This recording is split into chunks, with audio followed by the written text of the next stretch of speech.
What's up, everyone? My name is Colin, aka Editor Colin Online. I was a #1 ranked video editor on YT Jobs in 2025. I've done half a billion long form views for my clients. I make over $12,000 every month and retired my mom from video editing. Now, that's a little bit about me, my authority, and why you can trust me. Now, let's have a conversation with my good friend Kai. Kai is a student in my community six-figure editor, and he's going to talk all about the difference between when he had no clients and when he started getting clients who not only loved him, loved his work, but also agreed with any price he set. All right, everybody, welcome back. I'm here with a former student of mine and someone who is currently in six-figure editor, my private editor community. So yeah, today we're just going to be trying to have a conversation that is non-biased and valuable and just talk about his experience working with me and see what kind of value or sauce he could put you guys on, see how he can inspire you, things like that. So yeah, if you want to introduce yourself, feel free. Hi, my name is Kai, and I've been a video editor for 4 years now, and I met Colin about 2 years ago. Yeah, it's been a while. It's Yeah. gone pretty fast. So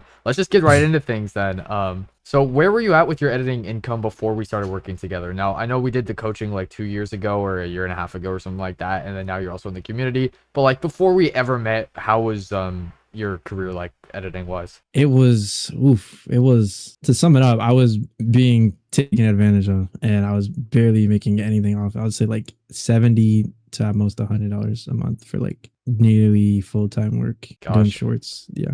That sounds bad. How did you get into It that was situation where you were taken advantage of, if you don't mind sharing, just so everyone watching could learn how to not get themselves in that same situation? Of course. So at the time, I would say I was like starting to get into working with streamers, and this was one league streamer, and they had one of their moderators, come up with this system because they assumed I was new, and so they were like, "Oh, you just do this amount of work, and we'll, take out however much you've made, like the videos make, and then pay you with that." And so I just assumed that was a good deal at the time. Right. I didn't realize, yeah, it was not.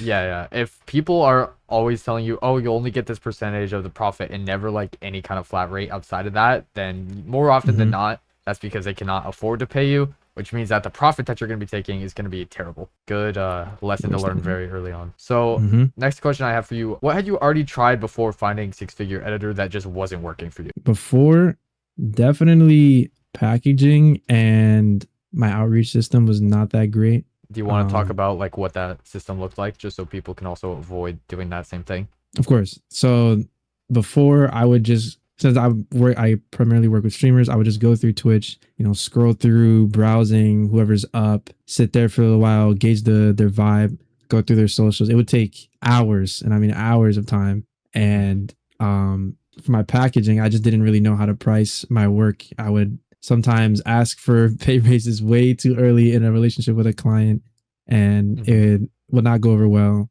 and I'd have to patch that up. But yeah, the course has been helping me out. I'm glad, because I mean, yeah, and there we do talk a ton about like actually positioning yourself as someone who is like, I want to say the prize, where it's like the client should be happy that they get to work with you, not you like begging to take every opportunity that comes your way. We do talk a lot about that. So what was the biggest mindset shift or thing that you learned that actually like changed how you approached your career? The biggest mindset shift, I would say, was when I began working with a larger streamer. This person was in the hundreds of thousands of followings, and it got to the point where I just named a price, Mhm. and they didn't even argue it.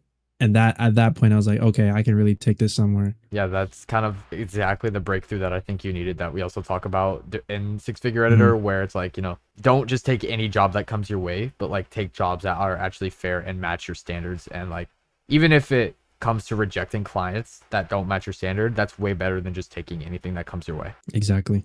Awesome.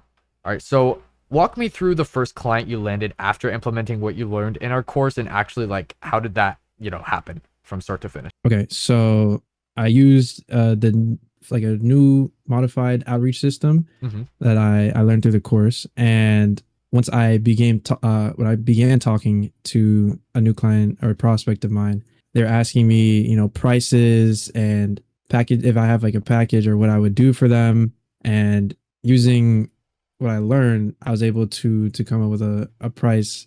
And they did hit me with the, "Oh, would you be able to lower that?" Oh, yeah, they tried to And I was object able you. to, yeah. I tried to, I had to negotiate, Mm-hmm. and I came to a conclusion where I was like, all right, I have to make, if it's taking up way too much of my time, I have to, at least get my money's worth out of it.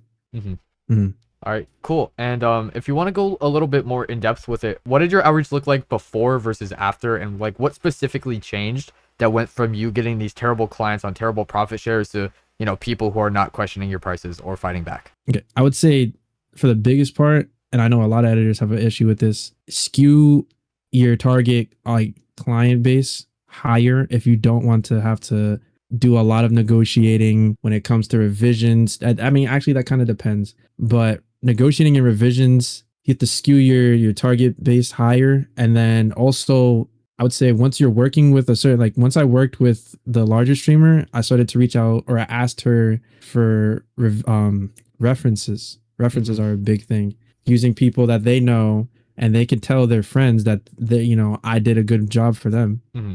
And then that just opens up a new network, because those people that their friends that you mentioned you to will also mention you to other people, and it just keeps compounding. Exactly. I'm not sure if you got to that part of the course module, but I have that as like a big part of it. I talk a lot about how strong referrals can be, and how, yeah, like you mentioned, you basically could get an infinite network of clients. And, I mean, I won't say everything right now, but the ways you could go about doing that and leveraging your current relationships is just basically infinite for the rest of your career. It's none more than the truth. Awesome. And what was the hardest part of the process that nobody warned you about before you even tried to take editing full time or take it seriously? I would say the hardest process, you just have to be persistent with your outreach, to be honest, and acquiring new clients, because it can get pretty comfortable making a certain amount and you can stagnate. Of course, if you're happy with that, then it's fine. But the most time you'll be putting in outside of editing is most likely your outreach. I'm going to be honest. And you have to be okay with doing that, because it is not easy, and it will take many, many, many repetitions in order to see, adjust your message, adjust your pitch, and then you'll hopefully get more responses. And that, I feel like, took the most time in all these years outside of the editing part. 100%. I mean, people often, I feel like, try to overcomplicate what you're doing wrong, or like why they're not scaling. But at the end of the day, that answer simply is just, I think you need to be doing more of whatever you're doing. Like, no matter how much you're doing, you could always be doing more. And, it's just about how badly you want it. Like, if you really want it as badly as you say you want it, you would be doing the outreach every day, regardless of if you're tired, regardless if you're not motivated. And, that's the exact type of people that we are looking for to join our community, because, we want to take those people who have that drive and just hold their hand on to the next level. And all right, one last question for you today. What would you tell an editor who's on the fence about joining Six Figure Editor right now? No bias. If you hate it, you could say it's shit. I don't care. Just, your personal opinion. What would you have to say to them? I would say, think about your editing. And this is one of the things we talk about in the course. Like, picture yourself not just as someone who edits videos, but picture yourself as a business. And businesses often reinvest in order to make more. And I feel like since I took your first mentorship, I guess it's a sort of bias. Yeah.